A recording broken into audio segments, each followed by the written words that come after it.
Day one concept one. क्या हो अगर मैं आपसे ये कहूँ कि जैसे एक इलेक्ट्रिक बल्ब का स्विच अपने बल्ब को सिग्नल भेजती है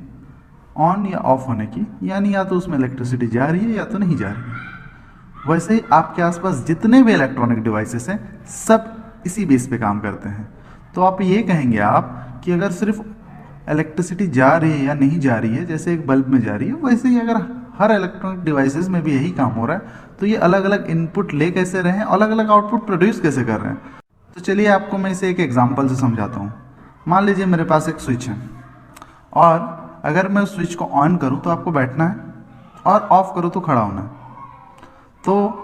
दो इनपुट दो आउटपुट इसमें तो हो गए, पर और अलग अलग कैसे कर सकते हैं इसे।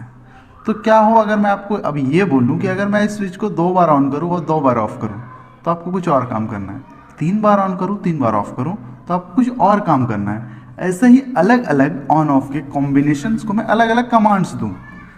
तो आप देखेंगे कि इसमें से बहुत तरह के अलग अलग इनपुट और अलग अलग आउटपुट प्रोड्यूस हो सकते हैं। तो कंप्यूटर बेसिक्सली या कोई भी इलेक्ट्रॉनिक डिवाइसेस बेसिकली इसी सिस्टम का यूज़ करके बहुत सारा इनपुट और बहुत सारा आउटपुट प्रोड्यूस करते हैं। और कंप्यूटर में इसी कॉन्सेप्ट को बाइनरी सिस्टम बोला जाता है, यानी जब इलेक्ट्रिसिटी जा रही होती है तो उसे 1 से डिनोट किया जाता है, जब इलेक्ट्रिसिटी नहीं जा रही होती है तो उसे 0 से